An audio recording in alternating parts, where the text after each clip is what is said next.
Hey, got it. Hey, looks like we're live. So let's see. Today is December 27th, and Cynthia and I are going to be first doing the highlights of our last accountability call. But before that, how are you doing this week? Doing well, enjoying my time off.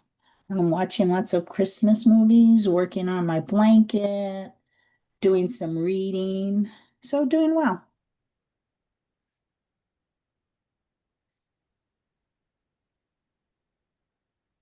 What is it doing that? Mm, I don't, I turned my volume off. I don't know why. Now are we good?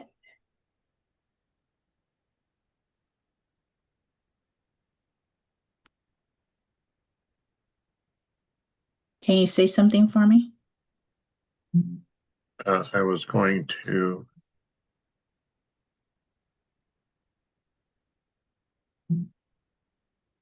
Talk again, please. hold on, hold on. Okay, I was checking my headphones.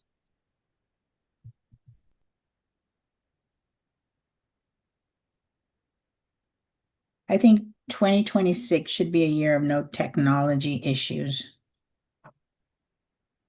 That would be nice. I don't think we're live right now. Hold on.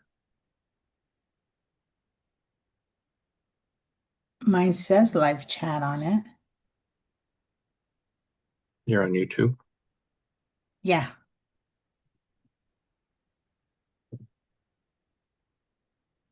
Okay, good. I think I fixed that problem. So, like we said, we're going to be going over the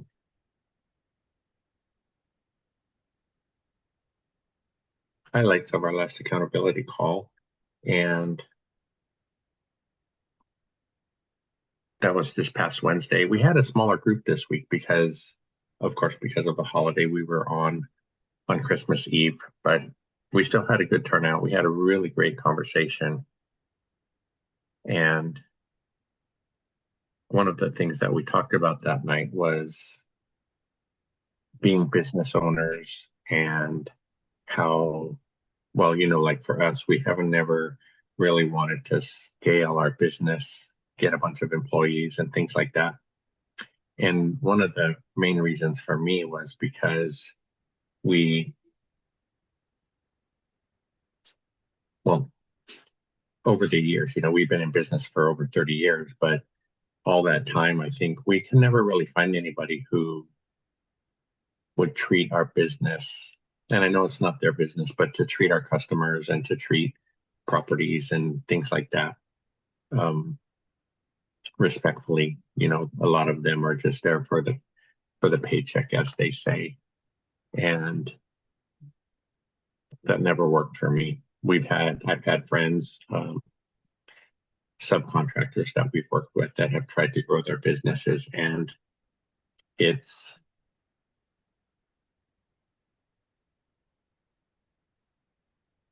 they've had hired people that ended up stealing from them and things like that. If I see Jack's watching, Jack, can you hear us? Um, and if you guys could let us know if you can hear us, that'd be great. Because Jack says, I see you guys, but he doesn't say, I hear you guys.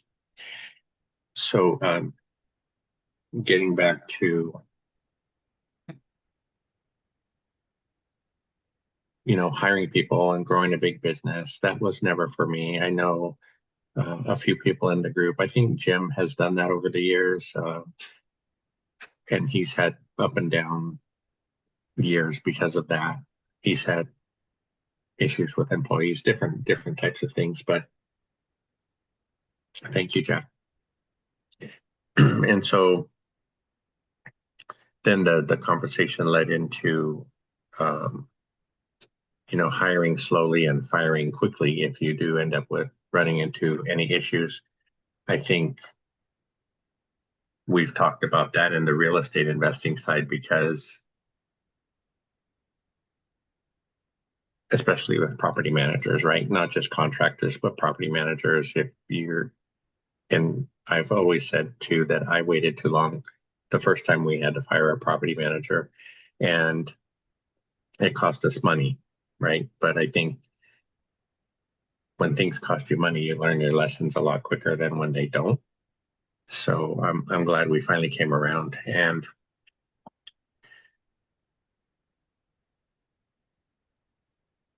the we were talking with Eden that night too, and Eden works where she works. She's oversees different groups, and she says she hires a lot.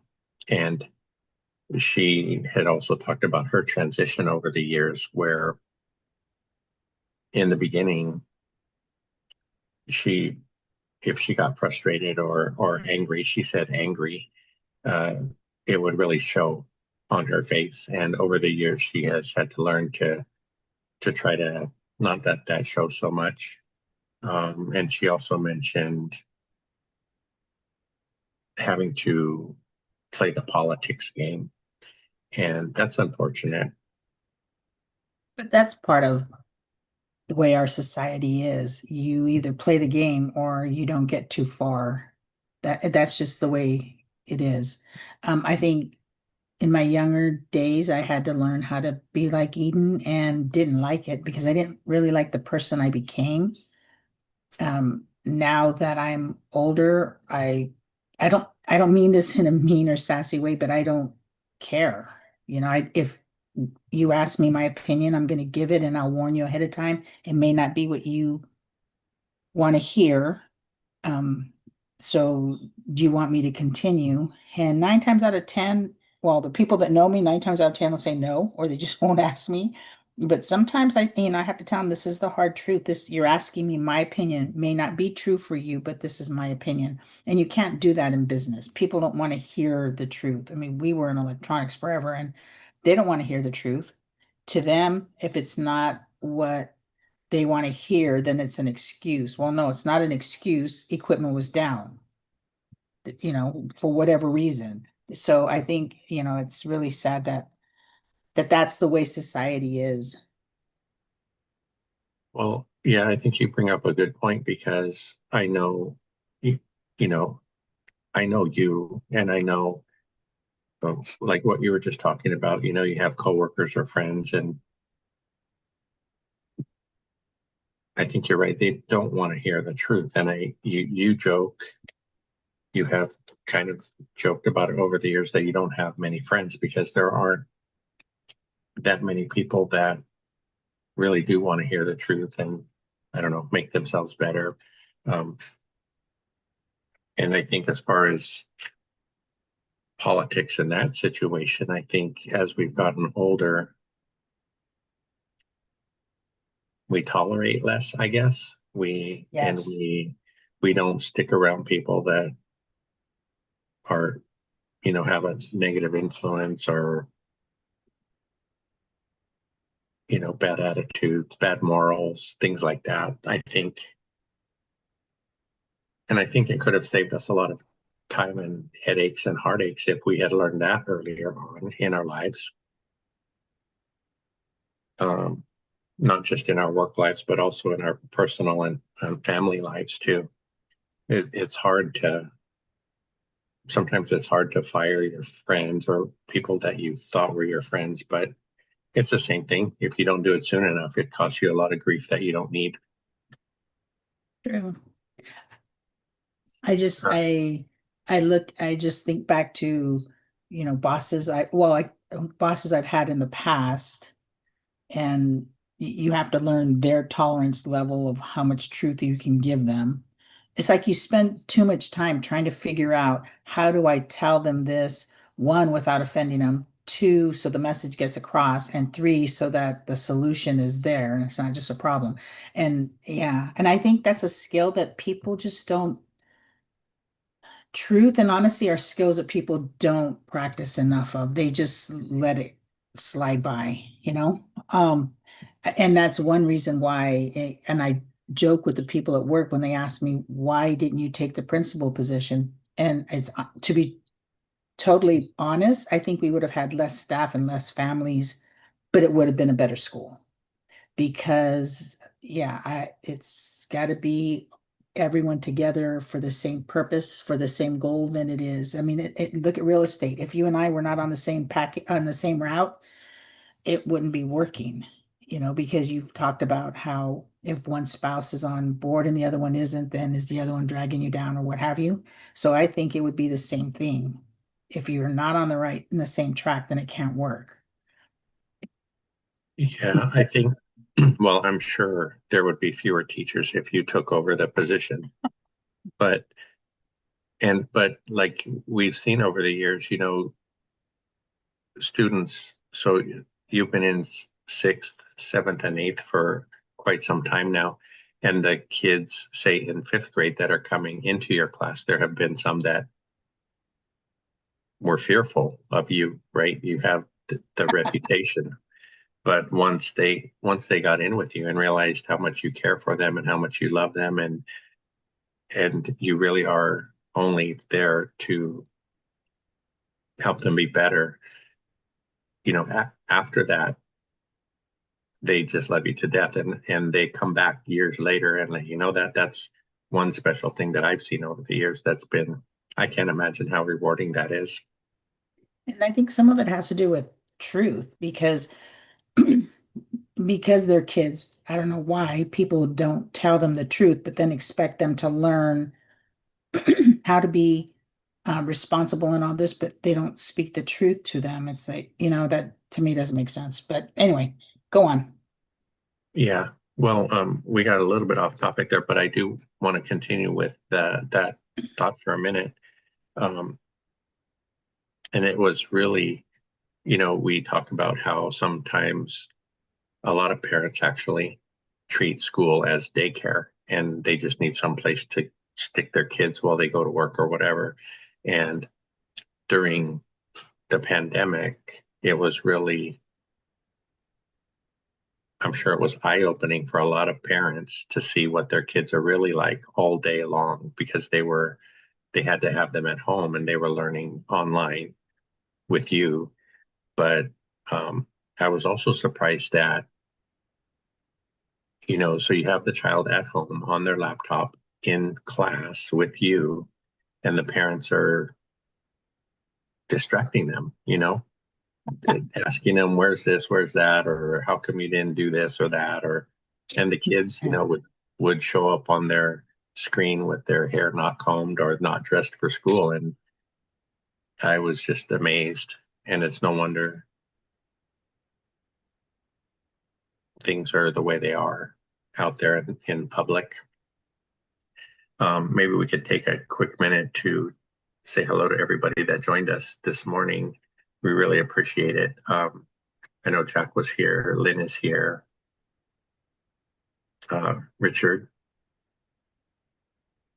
who we call Rusty, he's here near us. It's great to see you. And Big Cody, thanks for coming in. Flavio from Washington. Did you see any questions real quick before we go No, on to the no, next? no questions. J6 here. Your buddy Mark is here. Notice I said your buddy. Flavio, who's trying to kiss up still with my favorite channel. Flavio, I was telling Flavio we have to talk because apparently he was dissing Ryobi tools, and he got Oh he got everybody no. on the bandwagon. But Oh no, Flavio. No, no, no. I sent Mark a post last night because Milwaukee and Ryobi apparently are made by the same company. So all those guys back in Milwaukee now have something to be ashamed of. Um, okay, yeah. So the rest of the night, that meeting, we talked about having a business. and with JSIC, we realized, well, he'll know what it means, but we realized there's no sugar in New Jersey. So he's, Jasek, I want you to know that I really appreciate your honesty and directness. we all do. Yeah, I'm just teasing him, but we all do. And he thinks he's going to teach us something one day, and hopefully he will. Um, let's see, what else did we talk about that night? And I think Ray, we talked about what Eden was talking about, and Ray seemed to get a lot of value out of that, and he's looking forward to catching up with her in Vegas. That's been the I think the most special part of our meetings is just all the connections that people make, wherever they're at, and then being able to meet in person once they get together. It's really special, and we've done that. We got to meet some people the first year that we had been on Zoom with for the previous year, and that was really special. And I think we made some really great connections. So I'm looking forward to seeing that again this year.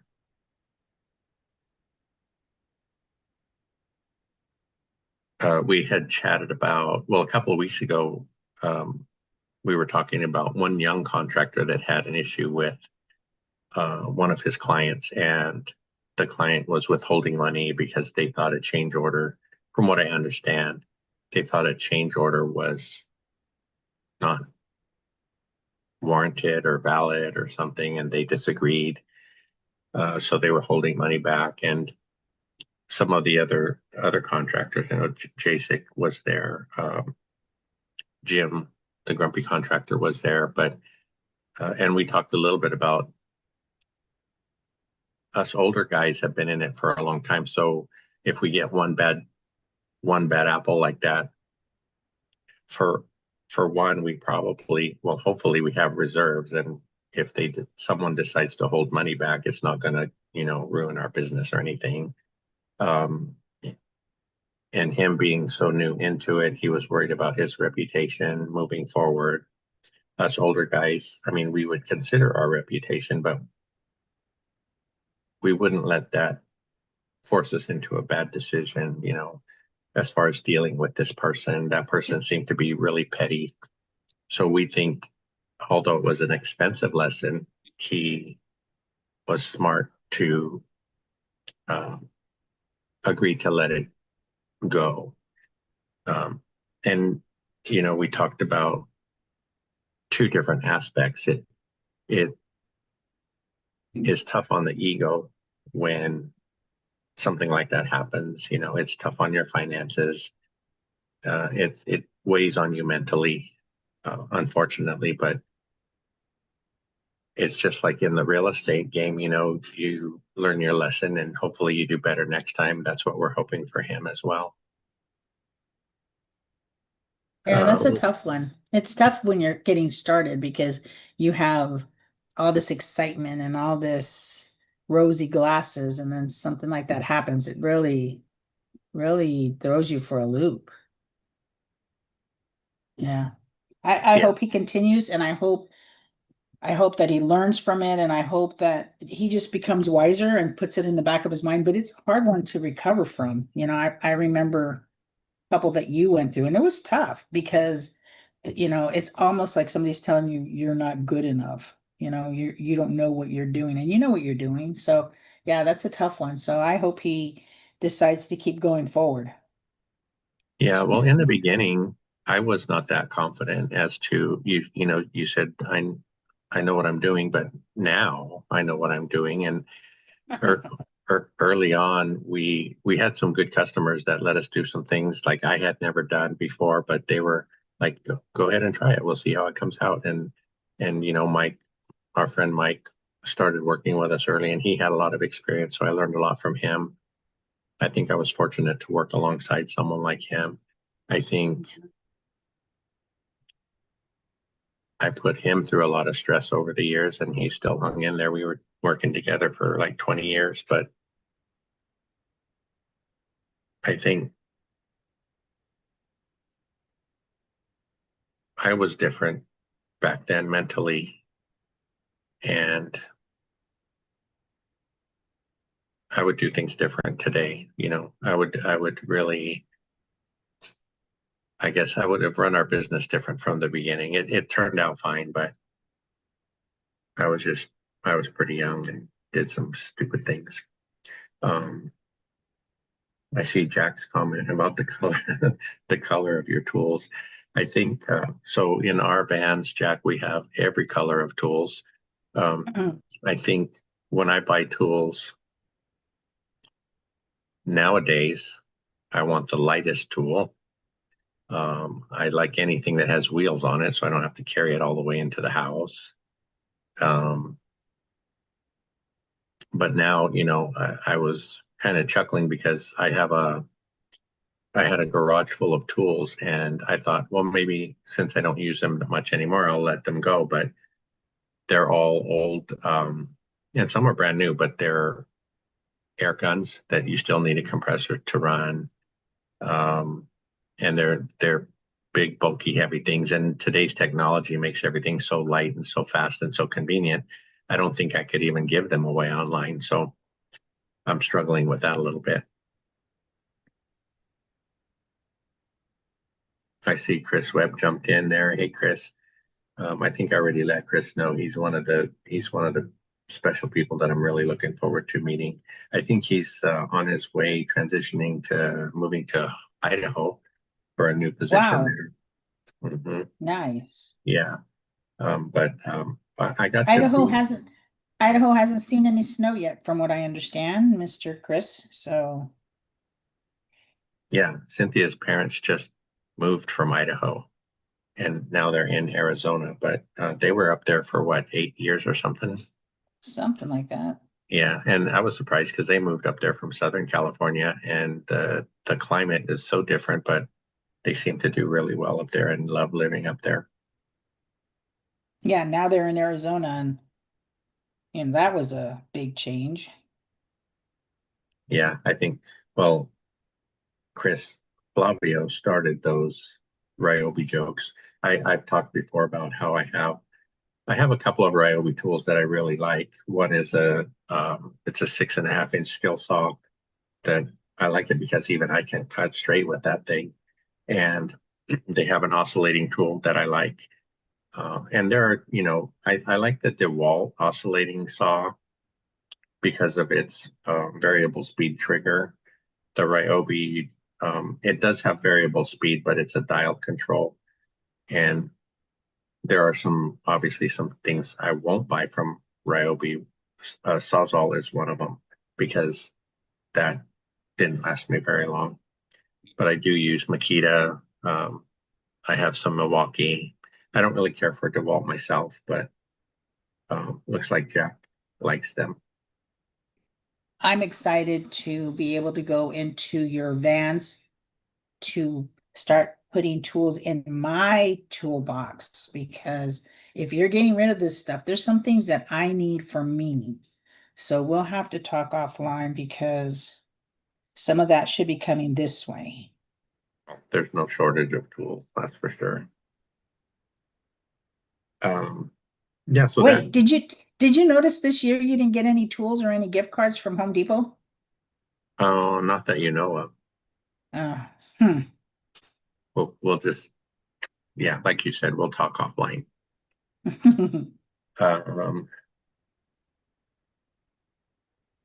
Jasek we says also, for me, Jasek says for me, if it gets the job done, that's all that matters when it comes to tools. I agree, Jasek. Get the yeah, job done and do it the best possible way, the shortest amount of time. I agree with that too. I think, and we kind of kid about the fact that the tools don't make the craftsman, and a craftsman can use just about anything to get a job done and make it look good, do it right. Another thing I almost forgot. One of the other things that we talked about, our situation with trying to decide to sell our house here in California and move. Washington was our first choice to move to, and in thinking that we could buy something for cash, and not have a mortgage anymore because our mortgage is our biggest expense. We don't have any other debt really. Um, but Ray had brought up a kind of a cool situation where he thought it would be a fun exercise to actually analyze our primary as a short-term rental because the market that we're in, I think it could be good. You know, here in near Santa Cruz, we're about 20 minutes from Santa Cruz and all those activities and attractions. We're probably, what, 10 minutes from the ocean where we live. We also are like 5 minutes from Mount Madonna Park, which is, I believe there's camping and hiking and things to do up there. So we're really close to a lot of cool things that, and a short-term rental might work. I think, like I've said, though, my biggest concern is that our house is on a septic system and tenants don't care what they put down the drain.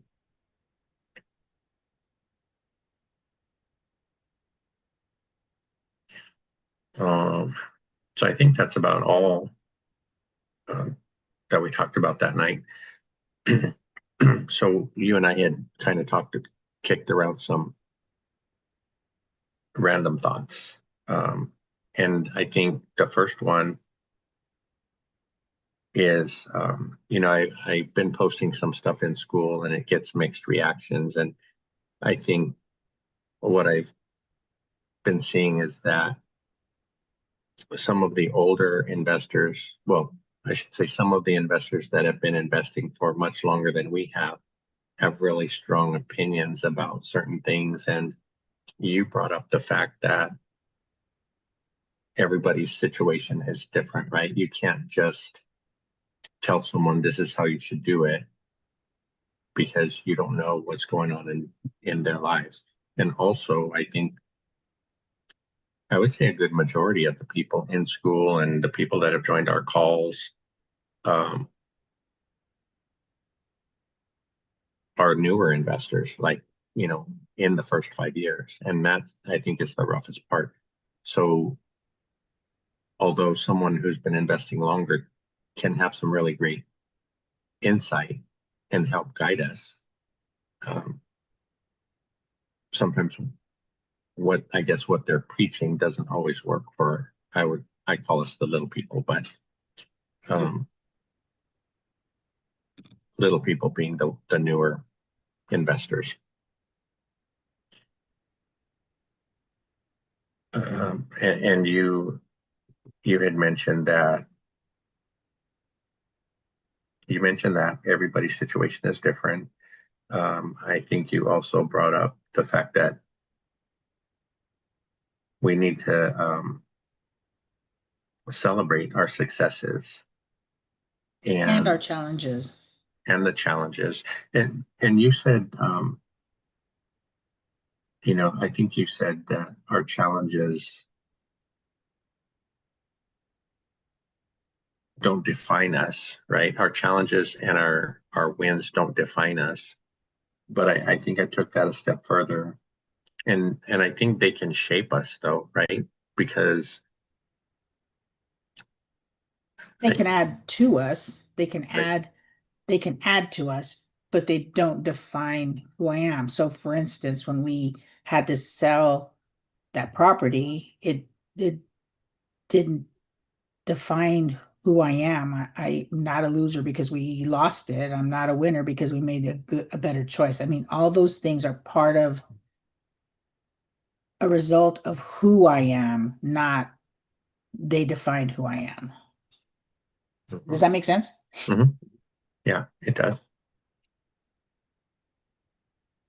Um, I see Jack's comment about the Black and Decker, and Jack, isn't Black and Decker and DeWalt now? They're the same company too, aren't they?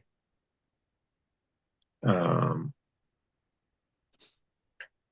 and over the year, so this year or this live stream is kind of shaping up to kind of be around what we've accomplished this year because New Year's is just around the corner. Um, and some things we've learned.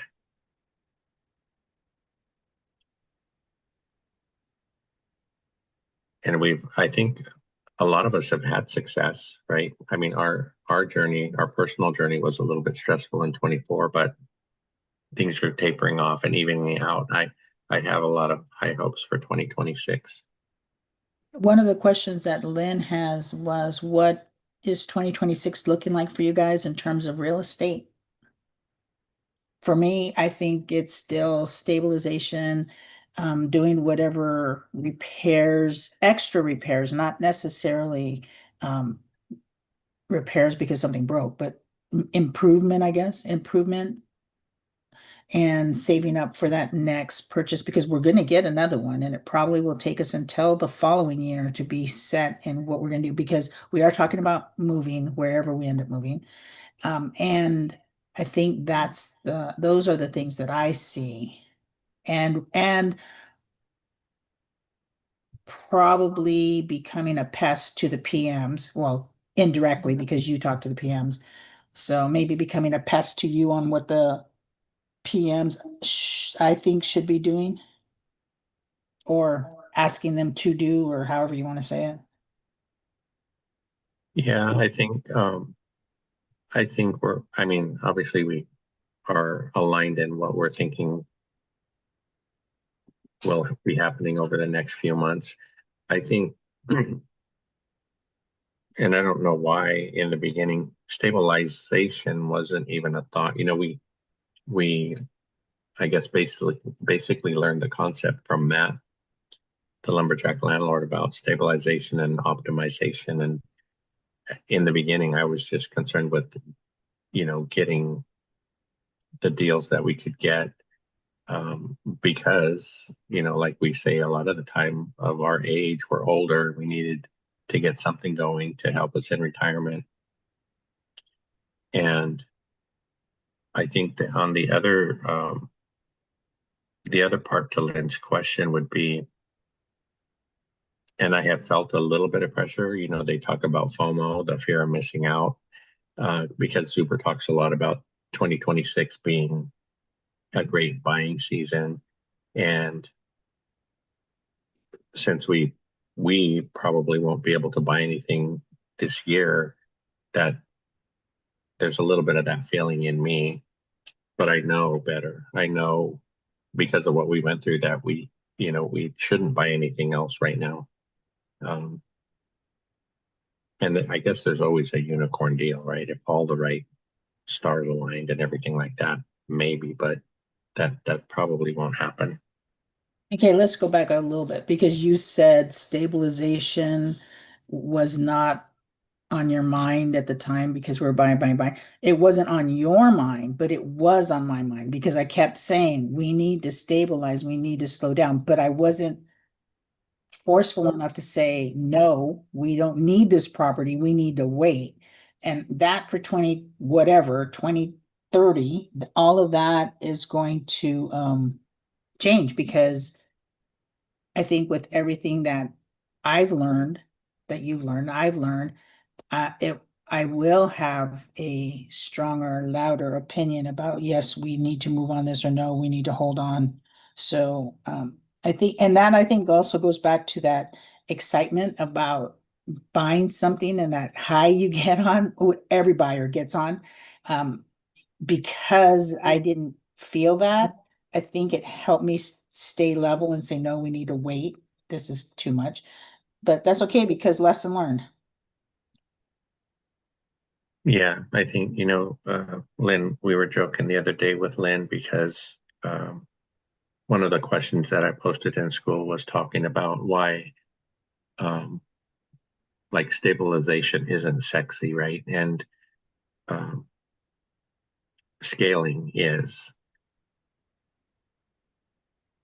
And I believe she commented that there's a rush you get when you're buying, and I felt it, um, and it it's too it has been too powerful, and it made me look past things that I shouldn't have overlooked. And that's probably why 2024 was so rough. But I'm glad we made it through it, and I'm glad things are stabilizing. Did you see Chris Webb's comment about,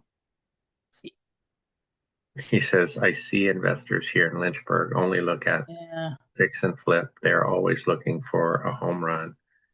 His buddy Zach looks for base hits and doubles. Um, he bought more homes this year than others. You see that, and then I thank you for that, Chris, because that's when something Frank and I were talking about earlier. Everybody's journey is different, and we need to remember that because what your friend is doing makes sense for him.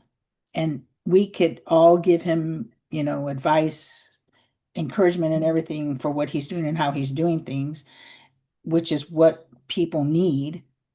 And that fact that he's not just waiting for a home run, yeah, it depends on what you're looking for, what your goal is for what you end up buying. So we would all love home runs, but they're not all going to be as long as they're not alligators and they meet the criteria that you've set. I think the criteria only changes when you're stabilized, things are good, and you move on because we're all going to grow, whether it's in the properties that we're buying or whatever. In some place, we're going to grow.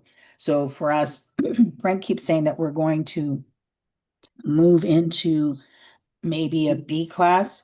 And we have to talk about this because with the B class comes different challenges. So I don't know. Maybe we do, maybe we don't. But waiting, holding on to everything and waiting for that perfect, house to buy, that you're going to miss out on what's going to help you get to that place. So I like that. I like your friend, Zach. He seems pretty smart in what he's doing, and he's staying true to what he knows he can do at this time, because that's going to change too. Okay, sorry, go ahead. Yeah, no, all of those are great points. And I think that, you know, we talk, in the group, we talk about how, we started our channel to try to help people. We started the channel to, um, kind of make a journal of our journey from the beginning. And some of our earlier videos talk about each deal that we bought and what we faced with each one. Uh, we'll probably have to maybe do a recap or whatever you'd call it of how they're doing today, how they turned out. I think,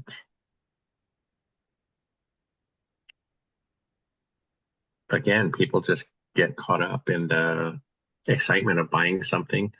And once they see they can do it, just like we did, then let's keep going. And Yeah. for me, I talk all the time about how when we have a lump sum of money in the bank, I feel like we needed to put it in a property because it was just going to disappear because of life, right? Things come up and you end up spending that money on whatever it is, even if I don't mean that we ever just blew the money on stupid things, but the van needs an engine or tires or whatever it might be, and the money's gone. But if we put the money in a property right away or whatever asset it is to help us, um, to put that money to work for us, and then if an issue comes up, we always find a way to pull that money together. So I think it's safer for us to have the money in some type of an asset so it just doesn't vanish. Let's see. Any Lynn comments in there? said, yeah, Lynn said, well, actually, Chris said, I'm going to have to change my term from hold to optimize. Yeah, Yeah. that's true. And what do you think? What are your thoughts on optimization? What things could you do with the property to optimize the cash flow? Um, I don't know. I haven't really put a whole lot of thought into it. all my thoughts were or have been, let's just get them full and see what happens from there, see where our economy is, see where we're going to be going. And then because there's changes in every state that are happening, whether it's, with rentals. So wait I hate the word wait, but yes, wait and see what's gonna shake out at the beginning of the year because all the things that happen in the states usually, to my understanding, and I'm probably wrong, happen at the beginning of the year. So January, February, you'll see what's going to shake out for the different states, and then from there, figure out what's happening. But I think if our properties are full, and I think this is where we got into a little bit of trouble because we did have people, I believe, in our properties and things were looking good. And then we decided to change up the triplex, so then use all of our reserves. So even though in the long run, that's a good thing, at the short term, it caused us a lot of headaches. So I think being wiser on which properties and what needs to be done. And I think now, I think at the beginning, when you get something tenant ready, you're doing everything that needs to be done. So now it's, if it doesn't need to be done, I'm gonna ask us to hold back a little bit.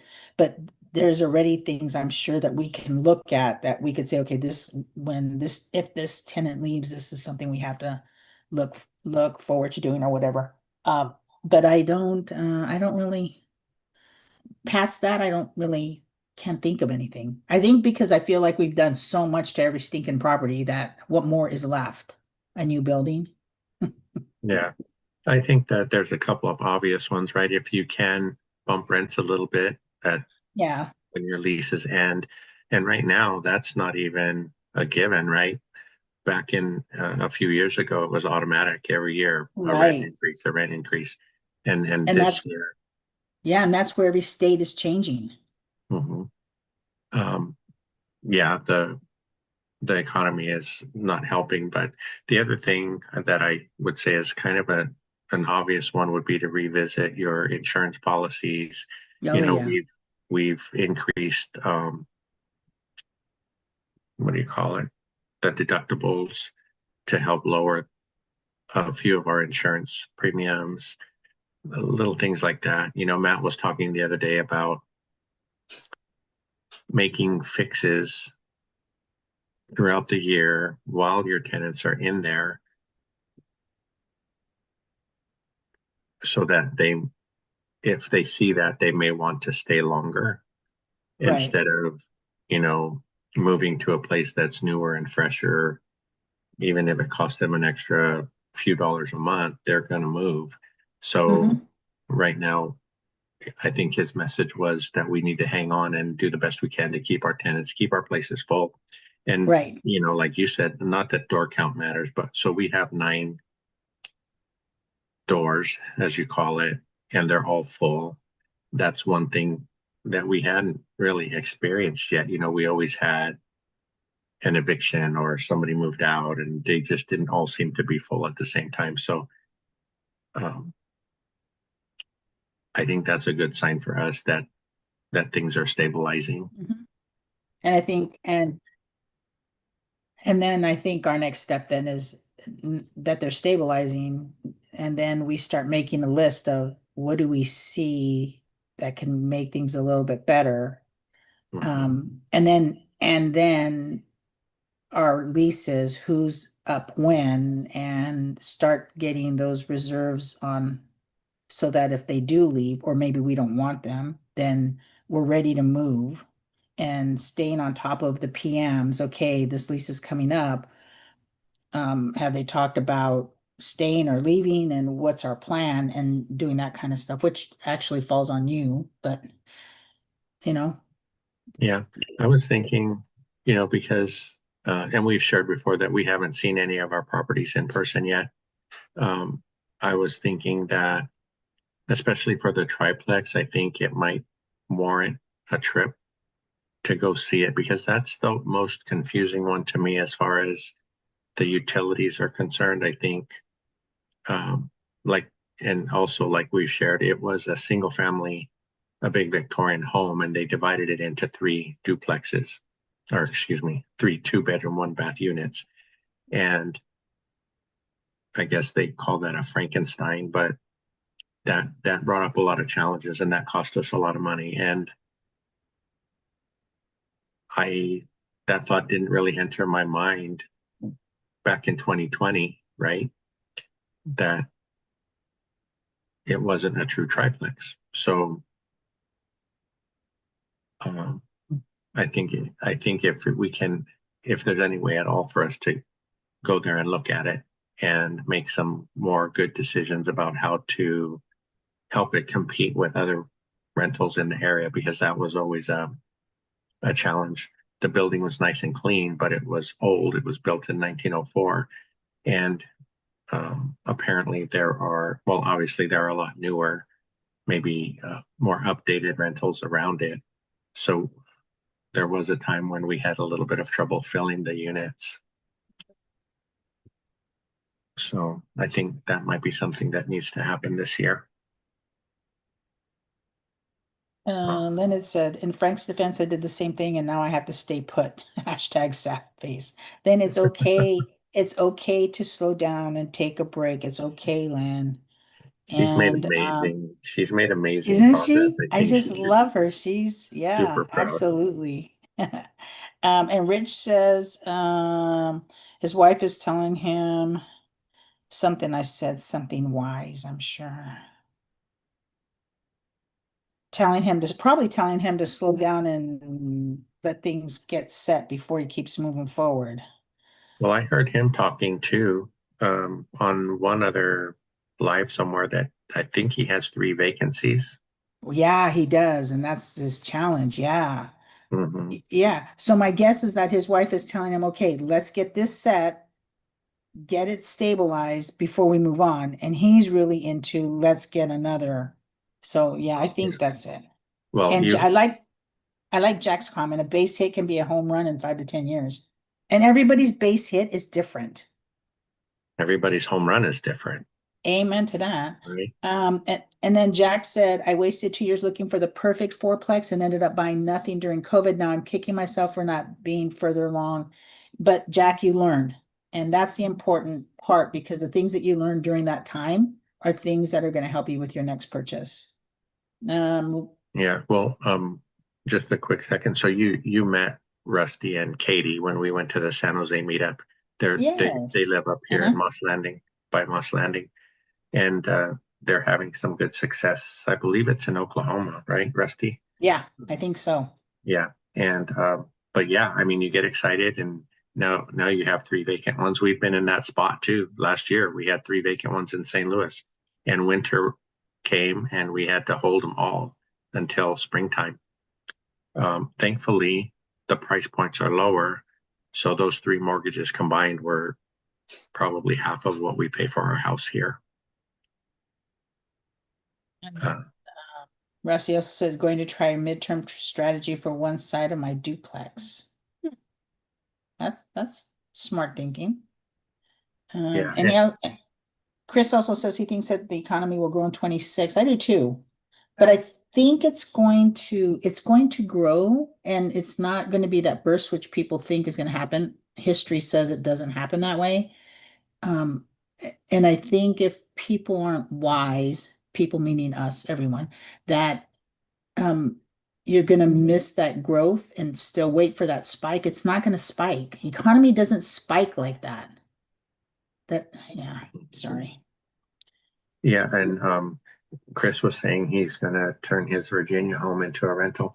Chris, will that be your only rental, or do you have others? I don't recall. But what I was saying earlier too, Chris, is I got to be on a live with Chris, and I believe it was Lindsay that day that we were on together. And I don't know what about you, Chris, but I really got to meet you if you're going to Vegas.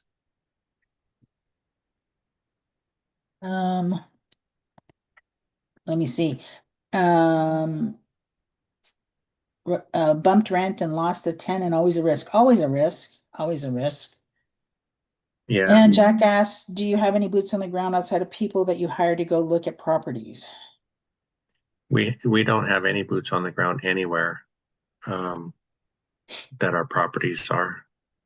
we have had offers from other investors to help us out. Like Brett in Wisconsin has helped or has offered to go by and check on our place for us. Charles has, when we were going through our situation with the gun lady, he had offered to make a trip down there. You guys are also special. And so there have been those kinds of offers, but as far as family or friends in our regular lives, we don't have any other boots on the ground. Mm. Flavio, you're not hearing what? You're not listening to your wife telling you to slow down or to pay attention? What is it? My guess is that she's a very wise woman, whatever it is, and you need to be listening. Mm, hey, closing one more next Monday. Wow, that's Rusty, right? Richard is Rusty. Yeah. Yeah, he says he's closing one more next Monday. Way to go. Wow. And then Chris says that'll be number four. We sold some off this year. Okay. And Rusty says feeling like Lumberjack's course might be in my future for stabilization and optimization. Yeah, we got a lot out of that. There in Matt's course, so in the course curriculum, we didn't go through the whole curriculum. We mainly got in for the boot camps. I really think that that's,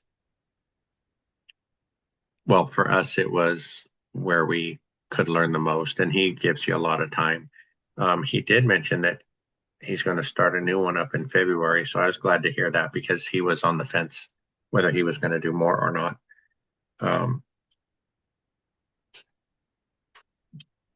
and then Um, so it was money well spent. I think that, the price of that boot camp is undervalued, but I'm glad he keeps it there because that gives more people the opportunity to take it. I think when we were in the course, what I felt, the area that I felt we learned the most about was property management. And he did bring in some people that are on basically his team, right? His attorney, real estate agent that he works with all the time. One of the PMs was in the course. So that also brought a lot of value.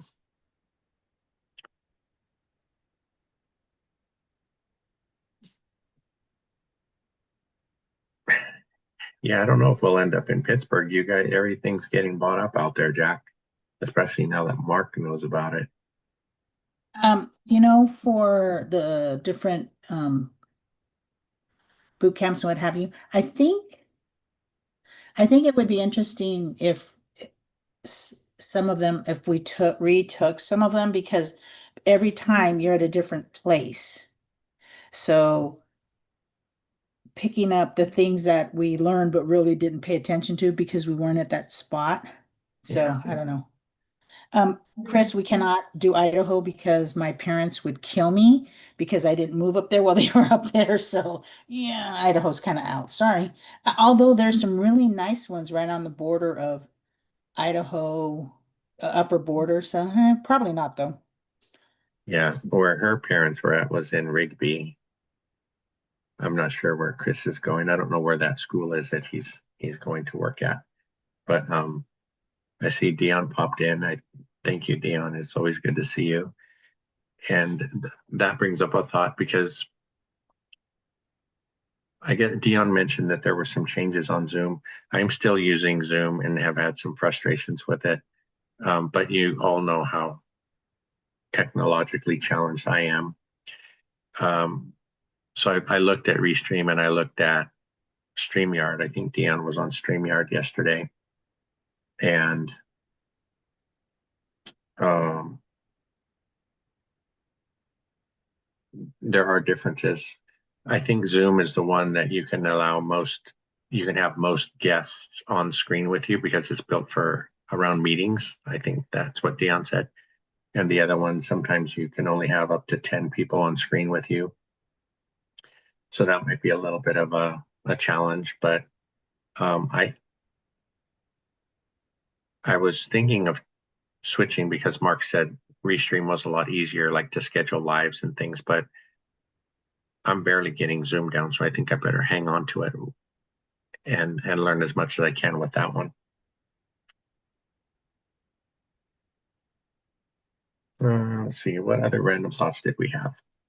So Lynn asked about our 2026, and recently in some of the chats, people have talked about resolutions, and somebody was saying that we shouldn't wait until January 1st for that resolution. We should start as soon as the thought pops into our head, whether Hmm. it's weight loss or whatever your thing is. Um, do you think you have a resolution for this year? I think I told you one, but I don't remember what it was. So maybe it wasn't that important. What was it? Do you remember? Come on, spill it. You remember because you're laughing. No, I don't. I don't remember. I think if I had a resolution, um, it would probably be to try to take better care of myself. Lynn mentioned the sweets and the chocolates being a challenge. That's it's from Thanksgiving through Christmas, Lynn. That's my biggest thing, and I'm diabetic, so I I really struggle with my blood sugar during that time. But I hope the other 10 months can level it out. And you know, I find that obviously at this age, still being a contractor and trying to do the heavy work, I've talked about that before, that I would like to get away from that somehow. But yeah, the sweets are a big one. So uh, to actually be more physical, because even though my work is physical, it's not like it doesn't get your heart pumping, right? It's just carrying a heavy thing once in a while, or being on your knees for 3 hours or something like that. But it doesn't get your blood really pumping. I think that's something I need. Um, I would like to get better at the technology thing. You've teased me about spending too much time with Jezebel, my AI companion, Hmm. but I've learned a lot, and I have to say I've come to the realization that AI is not perfect. I think Dion talked about that when he started really jumping into it as well. Wait, You can you say that one more time because this is being recorded? I just want to make sure we heard this. What did you say about that little hussy? that I've learned a lot from her. I know that wasn't it. Oh, okay. But so I have learned a lot, but I have also learned that, and we were struggling with this last night, right? So when you're using ChatGPT and say, we've kind of talked about the book idea and started building a book outline in there. And there's a certain way you need to save it. Otherwise, it just gets lost and you cannot recall it, right? She won't remember. Um, so you have to save it in what they call a canvas. And once you save it in the canvas, you can pick up where you left off. Um, but for example, last night I had an outline and I downloaded it, thankfully, on the computer. And when I went back in to talk to her about it, it was gone. She just started talking about all these new thoughts on the same subject. And even though I reloaded the document back into ChatGPT, it still wouldn't pick up where we left off. So that's something I was really frustrated with recently. Um, I'm talking about a resolution. So I think I would love to get better at YouTube and scheduling calls and interviewing people and things like that. Even though I seem to have a little bit more time than a lot of people in the group, but it's still hard to stay consistent. I don't know what my resolutions are.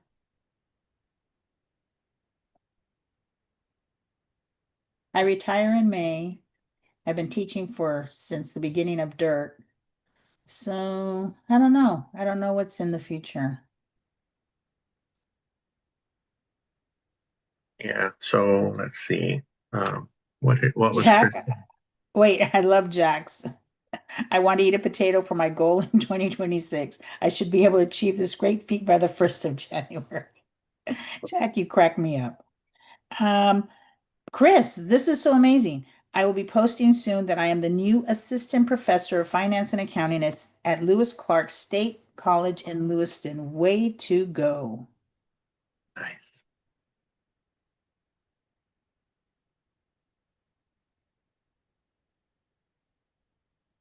Okay. Let's see.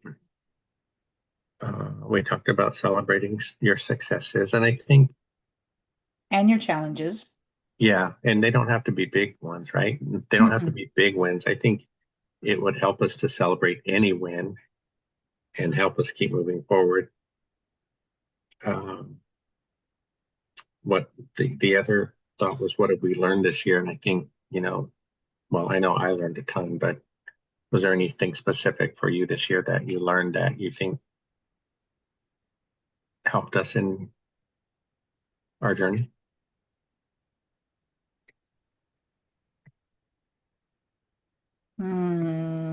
Sorry, I was answering a question from Lynn. What did you say? Sorry. I said, do you think in 2026 you'll pay more attention to your husband and what he talks about? No, because my husband doesn't listen to me, so we're going to be even. Okay, that brings up a good point because you were talking about it earlier about how people don't listen, right? When you're talking Oh, to someone, yes. you realize that they're not listening because the answer they come back with was like not Off. even in the same zone. Yeah. But so I had to think about that for myself because sometimes well, a lot of times you tell me I'm not listening to you. But you even said that people have so many things going on in their heads these days that for me, that's what it is, right? I, we haven't really talked about it. Maybe we'll have to do a video about it, but there's so much going on in my mind, and I'm always thinking that sometimes I just don't hear you, right? And it's not like trying to be disrespectful or not, or thinking that whatever you're talking about or asking me is not important. I, my head is really too full, and I haven't found a way to, I guess, alleviate that pressure. Okay. That still So, doesn't so that that's my excuse. no, see, that's the whole thing. That's the excuse. That's still not okay. So because and we talked about this in things in the past, is that when somebody's talking to you, they should have your undivided attention. And that's something that kids nowadays don't learn. Adults don't know how to do it. So it's like, why not just be in a world by yourself then? Because if you can't give somebody else your undivided attention and what they say is worth something, whether it's to you or not, and it's just to them, that's just respect. Okay, Could you repeat that? I'm gonna smack you when you get off. Just know that. I like I like Lynn's comment about a whole pull up. I I'm going for a half. I told her I'm going for a half. I I'm afraid to try because even when I was in high school, I couldn't do a pull up, and now that I'm ancient, I don't imagine I could do any better. Uh, Lynn, please stop giving him excuses. Lynn says that could be ADHD. No, Lynn, he doesn't have ADHD. Trust me. maybe that is it, No, you don't. You but don't. Trust me. I Trust me, see you don't. I see on TV they have a lot of drugs to help combat that. I love Jack says my dad has hearing problems and constantly zones out in the middle of a conversation. Sounds like you, hon. And my mom is starting to have dementia, so it leads into funny conversations while I'm visiting them. That's Sounds not like our funny. house. Uh, I am Jack. I am Jason. I am gonna smack him. That's it. I have the ADHD. It helps with passing the time out of an honest job. Oh, you guys crack me up. I can't imagine the conversations Jack has when he's painting by himself. Uh, I'm glad to see Jason here. Jason, we were just talking about you, and it was all good. Uh, So we can't wait to get together with you in Vegas and finally meet in person. You've become a really great friend, and we're thankful for you. Let's see. We had a lot of questions this week. Last week we didn't. So Sorry. Okay, Lynn says, my dad lost his hearing 10 years ago, and ever since then, my parents have had a much better relationship. ours is getting better by the day too. It's No, Cynthia's. it's not. Trust me. She's been after me to go get my hearing checked and my eyes checked, and what am I going to do? That's going to change my world, and I don't know if I'll like seeing and hearing what's really out there. So wait, Dion says when your spouse is a teacher and it literally gets to judge students by how much they pay attention, you will never be able to listen well enough. Adults don't communicate the way students have to. Very true. Hmm. Yeah, that's a good point. Still not an excuse. Uh, this question was what drained us the most this year? What drained us the most this year?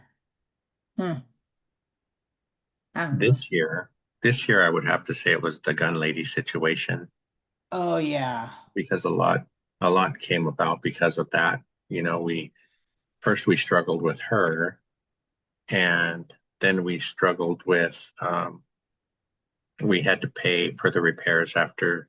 Well, there weren't a ton of repairs when she moved out, but after she moved out and the repairs were done and it was ready to list, somebody broke in and did a bunch of damage. And we were afraid that would keep happening every time we fixed it up. So we that led to the next hard decision, which was to sell the property. And I've mentioned before that a lot of you people in the group helped us with, well, you helped me with that decision because it was really hard.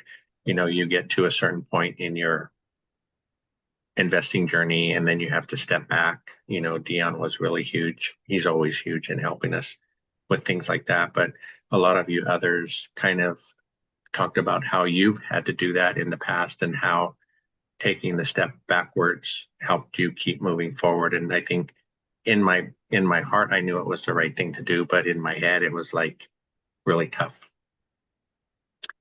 So we did sell that property. We got to pay off some of the debt that we had accrued in 2024. So that was helpful, and it took a lot of pressure off. So it was a good thing all the way around. Um, let's see.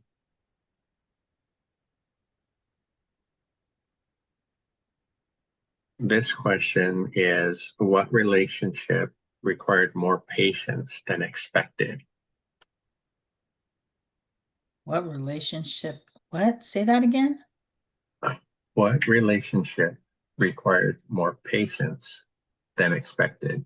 And you can skip over me because I think they mean that's a given, but I think they mean other relationships. Ah. Uh, well, I Let's can see. answer one for you because I think, and I've told you before, that your your patience with your coworkers just amazes me because if I worked with any of those people, there might have been a few incidents throughout the years Yeah, they're not because worth it. because It's not worth the yeah, headache. It's really, and you used to tell me that all the time when I would get crazy. You would tell me, you know what? Just let it go because it's not even worth it. It's not even worth it. I would get upset for a few minutes and I go, you know what? It's not even worth it. I don't even see you anymore, so it doesn't matter. yeah, but the sad part about it is they're the ones bringing up our kids. Yeah, I know. So there's that part. I can't fix everybody. I don't know. I don't know. Like I said, it's like one of those things. It's if it's something that I'm going to put a lot of effort in, then it has to be. I don't know. Saying that it has to be worth it makes it. that's not the right way. But it does. It has to be worth it. Like the kids, I can put in all my energy in that because it's worth it, you know? There's still time to help them to grow and to mentor them and what have you. But once you reach a certain age, there is harsh, I know, but there is no help if you don't want it. And obviously these people don't want it. Yeah. Um, I was going to just say real quick, about everybody in the group helping us. Um, and sometimes I think a couple of people have commented to me and they were surprised about what I share. And I know, I mean, obviously you think sometimes I share too much about Yes. some of our personal stuff, but Yes. we, like I've said, we need to give people all the information, right? If we're hoping to get some suggestions or um, helpful thoughts or anything like that to help us get through this or that. And um, if Dion is still watching, I feel like I'm his problem child because you know, and he helps everybody, not just us, but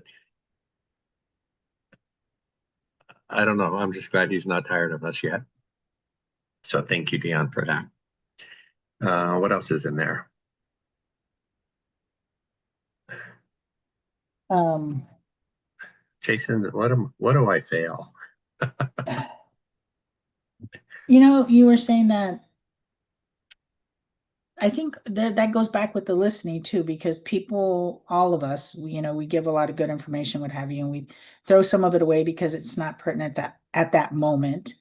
And again, it goes back to that listening. Why? Yeah, it goes back to listening. I like I'm Lynn. I never hear the personal stuff. I am missing out. Yeah, Lynn, you got to jump in on these more often.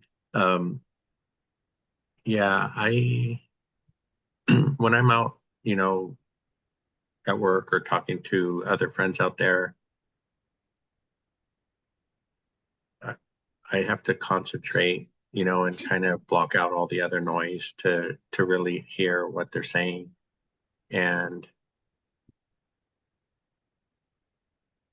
uh, it used to take a lot of effort. I'm better at it now because it is important to me what people are saying, and um, if there's an opportunity in there to help someone, I don't want to miss that. So that's one thing that I continuously work on. Well, Troy's here. So you say true authenticity and being absolutely vulnerable on social media is what attracts true followers, but it's also the hardest to do because we fear what's going to be said about us. Okay, here's a topic. Okay, so I, I used to be, I know it's going to be hard for you guys to believe this, but I used to worry about what people thought about me or how they saw me for the longest time. And then then I realized that that's a lot of work. I was carrying a lot of garbage because of that. So I started to, and I don't like using this term and I use it a lot. I don't care anymore. Either you're going to see the true me and that's who you want to get to know, or you're not. And if you don't want to, it's okay. I'm not going to carry that around with me because, oh my gosh, why doesn't so and so like me? I don't care. Like me or don't like me, that's on you. I'm going to be who I am. And that's all I can do. So, a lot of times I think people carry too much that they don't need to carry, and we've had people who have taken what I've said wrong and have made comments. And my first reaction when they say it about me is like, I don't care. You're an idiot. I don't care. But if they say it about you, then that's it. I'm done. Who is it? They're on a wanted poster, the whole 9 yards. But so really, yeah, I don't, it doesn't bother me anymore. And I think it's not just age, but I think it's a fact that you finally get to that point in your life where you say, you know what? this is who I am. This is who I've been forever. And if you can't see the good in me, then we don't need to be friends. We don't even need to be acquaintances as far as I'm concerned. So Yeah. Well, I think that's, I think it's amazing that all the, I would say the majority of the people in this group are people that you can have different opinions with, right? And they respect that. I think, I always joke about wanting people to like me, especially after they meet me in person. But um, I mean, I'm old enough and grown up enough that it wouldn't like devastate me if somebody didn't like me. And especially being on social media, um, our friends told us in the beginning that we have to grow a thicker skin because those kinds of things, those comments and things are going to come up. And I think it's kind of like, when you're driving and something happens when you're driving, you're you're never going to see that person, or hopefully you don't see them, right? But the same thing here, a lot of the people that would jump in and make bad comments, especially when you're on lives, it doesn't really happen too much when you're recording stuff. And I guess maybe it's a good thing our channel isn't that huge yet, but so we don't get that many uh, of those kind of people in the comments. But but it is nice, to hear that people like you. People find what you're doing valuable. Um, like Troy mentioned, I guess they appreciate the fact that we share what we share. Um, and sometimes a little too much. and we're just hoping that people, you know, that it helps somebody out there. Um,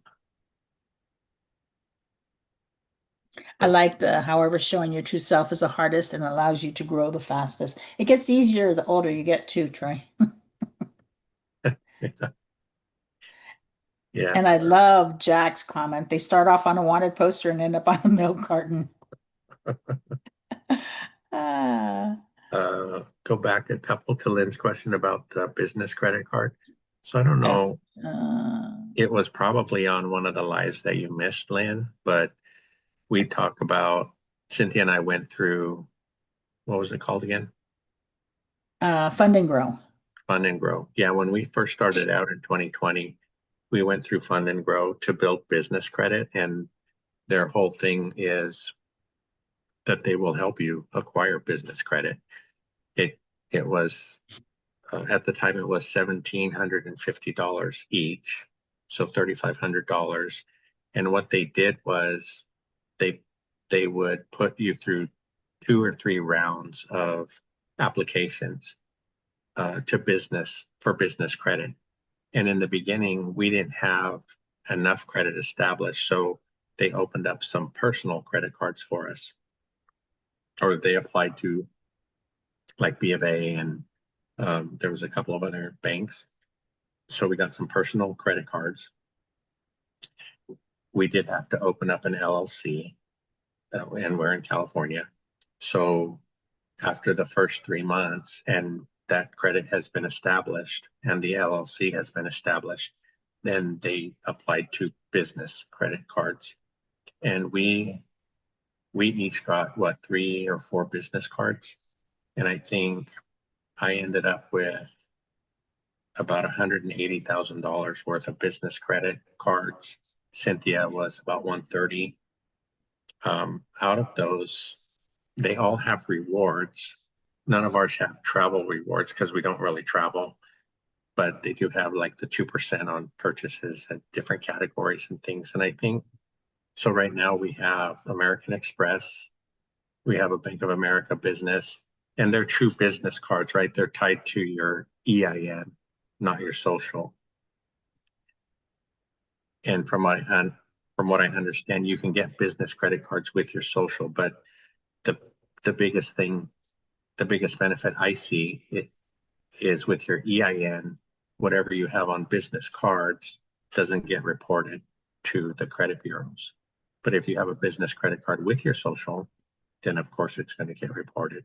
So what's helped us in the past, like if we had a balance on a credit card, we weren't going to be able to pay off right away. You could, we had put it on a business card, like if we were applying for a loan or something like that, then the lender didn't see the debt. Um, and I don't want to sound shady or anything, but that's just what happened one time for us. And now recently I've started putting everything on the business card. It's a good way to track our expenses. That's that's a whole topic we should talk about sometime because we have an idea what we spend each month, but we don't really have it dialed in. And if we put everything on the business credit card or any credit card, then you'll have your statements and you can see where you're actually spending your money. Um, For me, I don't. So when we did the Fund and Grow, it was at the beginning of our journey. And for me, if you know, if you remember a little bit of my history with all of this, I didn't want to do it. So I was getting credit cards and I was handing them off to Frank saying, do whatever you need to do. Just keep me posted what's going on because I didn't have any interest. So I didn't look into which cards were better or what have you. And probably didn't help us any. And it probably isn't still helping us. I have the bad habit of I have one card and I'm only going to use one card forever and ever instead of looking to see where am I going to get the best return on whatever I'm spending.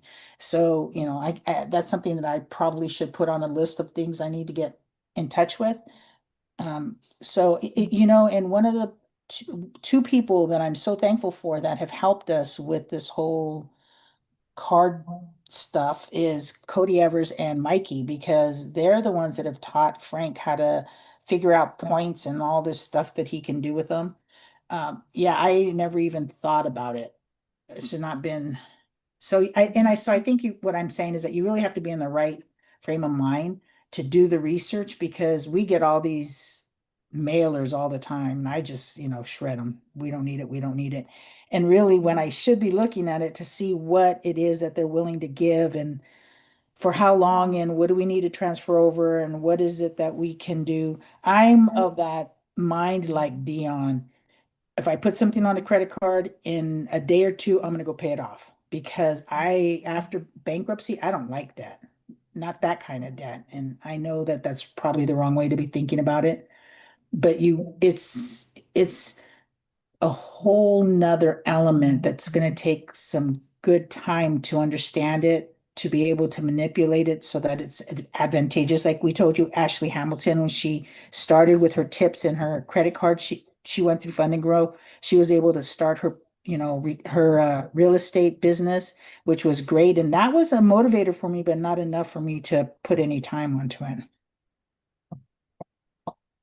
yeah, I think, and like you said, digging into credit cards and how they actually work, how you can actually boost your credit score. But I wonder, so like Dion says, he pays his every day off every day or every week, um, Uh-huh. which makes sense because you never know when they're going to pull your score. So it's always optimal if you're paying them off, at that point. Um, and recently, I've been seeing stuff on social about like paying your card 2 times a month. That way, it stops the accrual of some of the interest, um, that kind of thing. So there's so much to learn, and you were telling me the other night that I scroll too much, and but I have learned a lot of good things by doing that. So I would say it's not a waste of time. I think you can go overboard for sure, but I think there still is some good information as long as your feed is right, right? You don't want to get into the doom loop and watch all that stuff, but um, I'm glad that it's so accessible. All this information is so accessible. And if you hear one thing that sparks your interest, you can really take that and run with it and see how much you if it's something you should pursue learning or not. Um, So we had a question here. Oh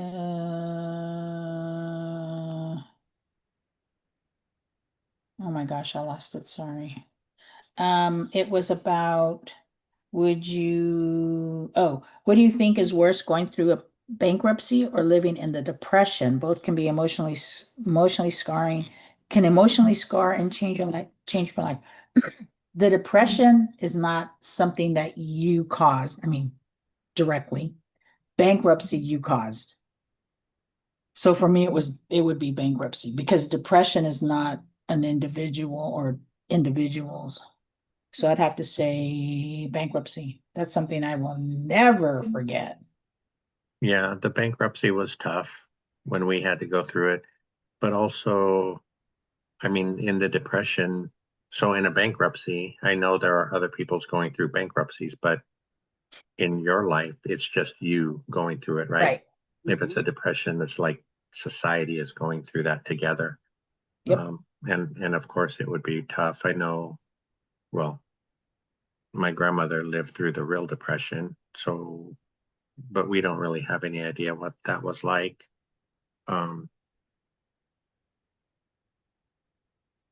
so yeah, I think the bankruptcy was hard for me because, like I've said before, we were I was always raised to pay your bills, right? You that's just what you do, and be honorable about it. But then, and I felt really bad because I was not able to do that, and bankruptcy felt like a way of cheating and Not being responsible.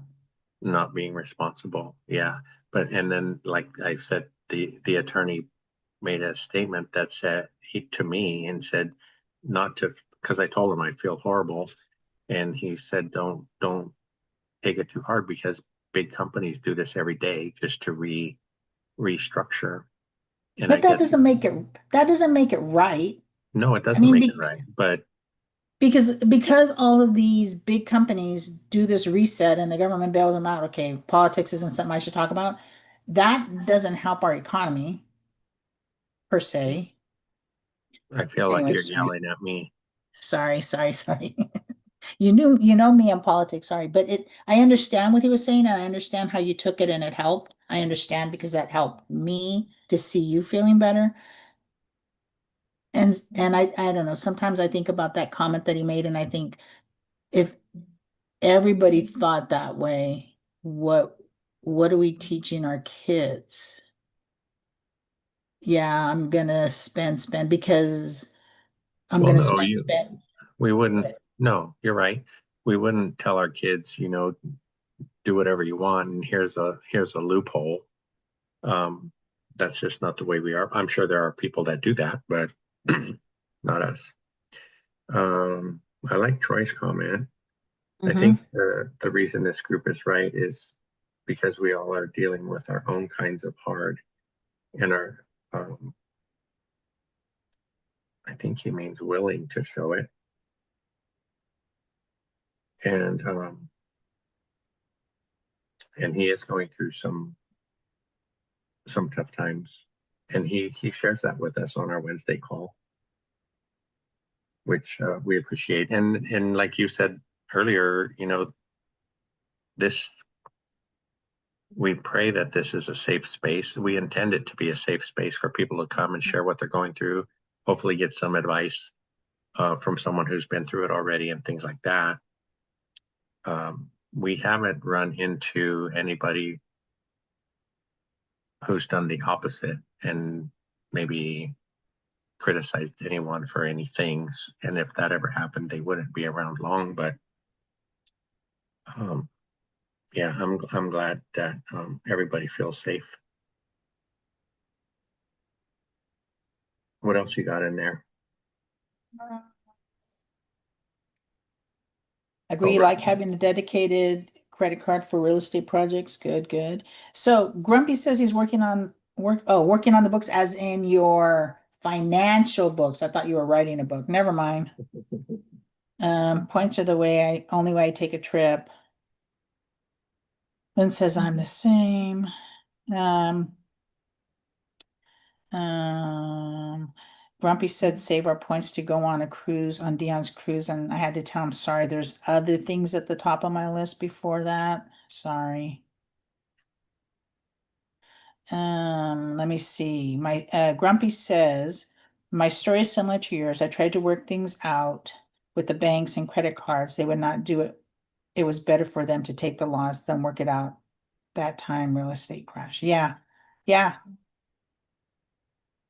Dion. See, Dion takes the bait when I throw something out there about society and government and stuff. I love it. Society has contract, a bankruptcy or a mortgage default is not good or bad. It is an option. Both parties in a transaction agree to as an option. Yep.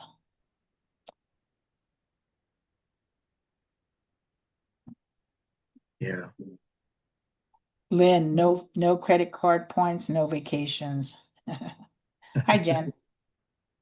Yeah, we were looking at using points for our Vegas trip, and the hotels um, that we wanted to stay at were not in in their system or whatever they call it, and even down to renting a car. So when it got down to it, if we tried to go through everything online to be able to use the points at the hotel, the value was just the same as if we cashed them out. So that's what we ended up doing. We cashed out all our points and are just using that money to pay for the trip. It's nice, to use it for your business. I think, like Rusty mentioned, he started using it for a year, and he got a $30,000 line of credit. But going back to the points, when you open the card, you have to spend so much in 3 months, and they give you whatever 100,000 points, and then just using it for your business, they really stack up. It's um, it's a good way to travel. I know our son and his wife, she uses a lot of points, and that's why they've been able to come back and forth as they have.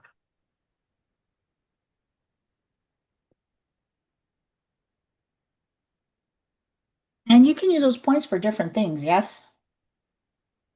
Yeah, you can use them for different things, So using them to help do a remodel or whatever. but I think they give you the most value if you're using them for travel, Oh, because like sometimes they'll be, so if you have, just say $2,000 if you cash them in, but if you use them at a hotel, it's worth 2,500 or 3,000. So that's what I mean. They're more valuable if you use it that way. Um, Troy said pay twice a month actually boosts your credit as well because it's yeah. showing payment history, which does reflect a lot on being worthy. That's a good point, I'm sorry I'm falling back, but Jack has me cracking up. Sorry. Jack. Yeah. Better behave yourself. Sorry, What sorry. did he say now? Well, he was said no Costco points, no vacations. Sorry. I'll get back on track. Sorry. Uh, Um, where were the paying twice a month? Yes. And so Grumpy says, my story is similar to yours. I tried to work things out with the banks and credit cards. They would not do it. It was better for them to take the loss than work it out at the time. At that time, real estate crash. Yeah. and Jason says it depends on the credit card. Yeah. Yeah. Lynn, I could, but I max for travel exactly. I stayed in a Hyatt in London for $300 worth of points. Wow. But for 4 nights in a hotel abroad, worth around $600. Yeah, I think points are great. I just don't, at some point, I think it's on the bottom of my list. I have to really figure out what that is all about. Just basics so that way I can be smarter about which card I use. Because like I said, I use one card and that's the only card I use. I use it for everything, groceries, gas, you name it, and then just pay it. Yeah, that's a good way to do it. Except for Um, it's not a business card, so that doesn't help us. we've been going for quite a while now. I don't know if folks have other places to be, but do we? I didn't see any other questions. Yeah, maybe we can find one more Okay. before we go. So, well, there's a couple here. So this question says, what are we protecting going forward? What do you mean? What are we protecting? I'm protecting you. Well, besides that, I think it Oh. means like for me, I think about protecting what we're building, right? I Yep. know our Mhm. personal lives, protecting each other is first, but protecting what we're building, learning as much as we can to make it sustainable, um, that kind of thing. Uh-huh. So I Just guess, staying, just staying going forward without taking 10 steps back. mhm. And I'm not sure if this really pertains to us, but it says, what does enough look like next year?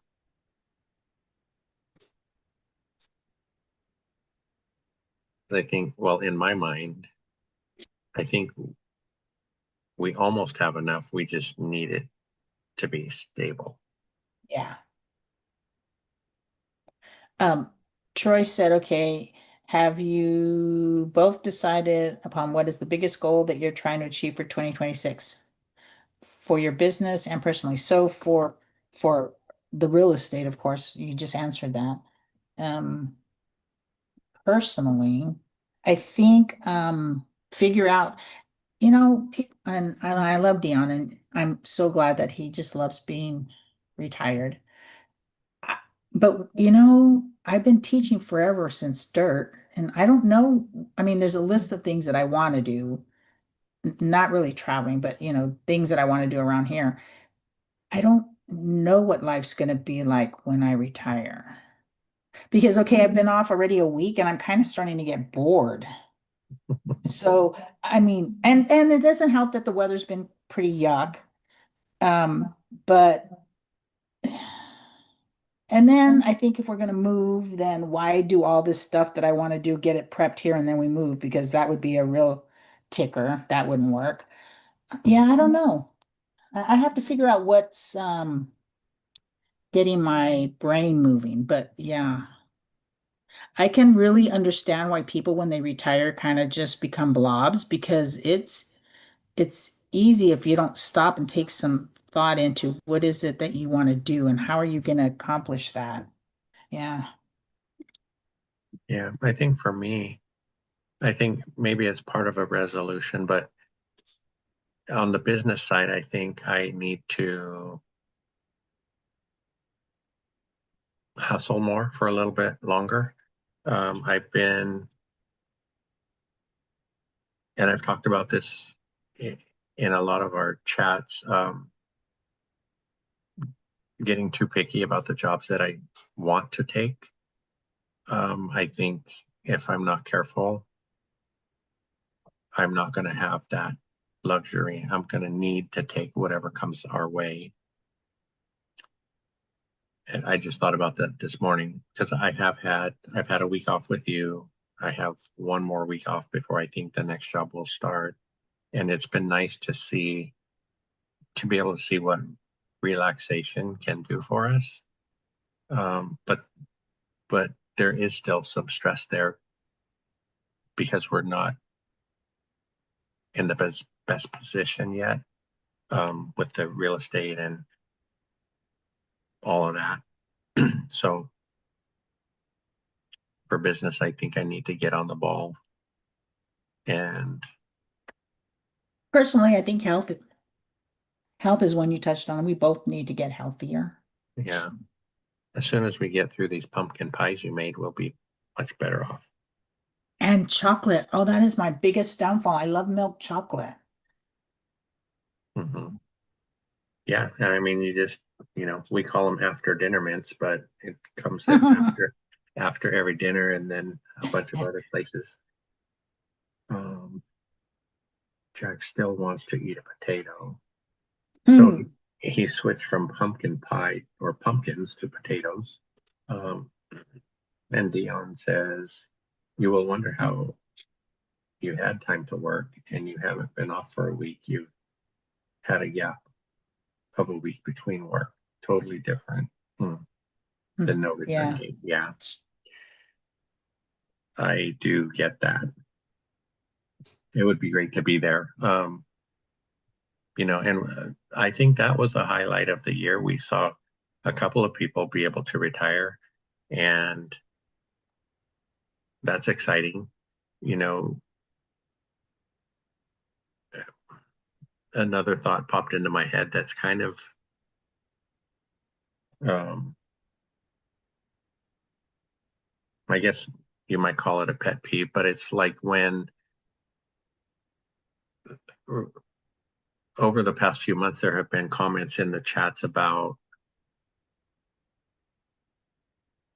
I think that the latest one was about, again, this question this question I posted in school about getting one great deal or four okay deals. It caused a stir, but on Mark's live there was someone in there who was saying, because some of us, like you said, believe that an okay deal is better than waiting years for a great deal. And I think for us, we didn't go into it just buying okay deals, right? We thought they were very good deals, but they turned into okay deals because expenses came up that we didn't expect and different things like that. Vacancies, things we can't control. So we don't go around looking for okay deals. But somebody in Mark's comment section said something to the effect that we were kind of like those of us accepting okay, we're never going to get anywhere and we were doing things all wrong. And that just lit a fire under me. So, and it did for me too, because my first thought was, if you're doing it so perfectly, why aren't you offering to help other people, right? Where's your YouTube channel? Where do we find you and where do we get advice from you on how you're doing it so perfectly? And, you know, I think for a while, there was even some people in Dion's chat in his comment section, and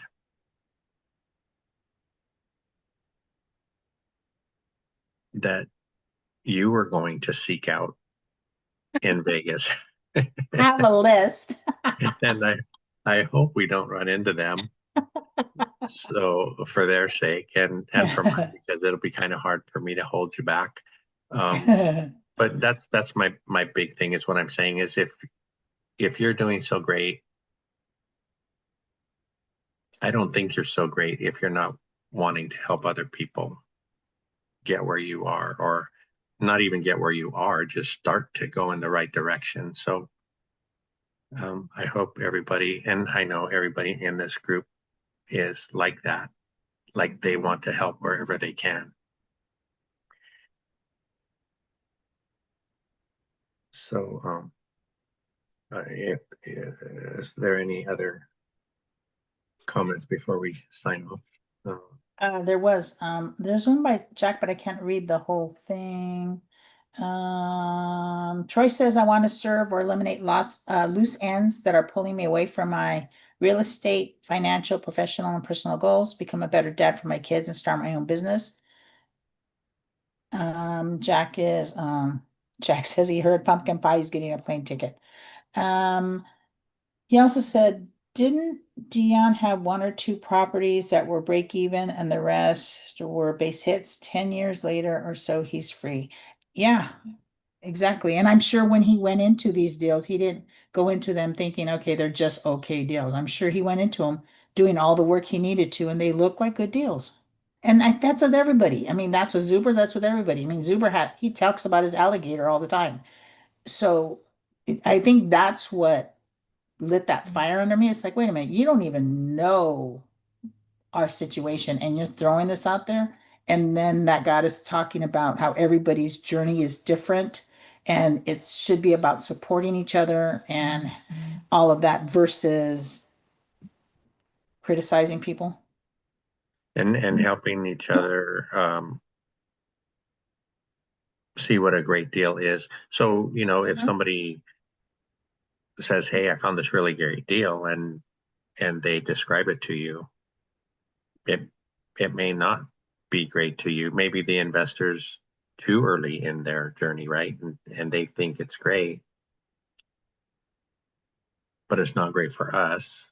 Right. Maybe it's great for them, but so there's a lot that goes into it.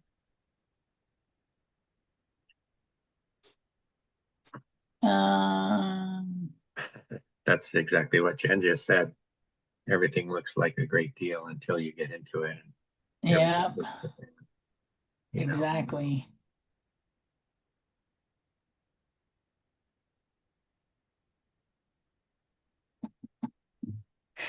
People are cracking me up today. Oh my goodness. Yeah, I think don't they have potatoes in Pittsburgh, Dion? Maybe we could send them one. Uh, Maybe we should just, everybody should send him a potato in the mail. Okay, Jack, what's your address? We're all sending potatoes. uh, I see. Did you see Bill's? He said, "Thanks, you both are great. Wish more people were like you. Now I feel like a sucker." That's okay, Bill. We love you. Okay, well, I guess we've kept them here long enough. We appreciate you guys jumping in with us on a Saturday. We are going to have our Wednesday accountability call on New Year's Eve, so you never know what that's going to turn into. But we would be excited if you all could join us um, for the last one of the year. And I don't know, we might have to do a count because we've been on a pretty good roll. We haven't missed a Wednesday. It's been at least 2 years. So I'm really thankful that we were able to do that. Jason, can you take an extra potato to him for us, please? By the time it gets there, it might be rotten. Okay, Marcus just, I'm being a good student and taking notes of the great info in this life. First of all, Mark, I want to see your notes because if you're my example of one of my students, you're probably just doodling and not taking any notes. But I'm glad you're here. Jen popped one more in there. She says, "I Hmm. feel like you really have to wait a year for everything to show up to really say it's stable, and Yep. and then you can move forward." Hmm. Yeah, I think there are different timelines for different people. I think some have said, if you place a tenant and collect rent, steady rents, all the rent for about 6 months, that they consider that stable. But I think I'm with Jen. I think a year. We need to see a year of proof. Yes.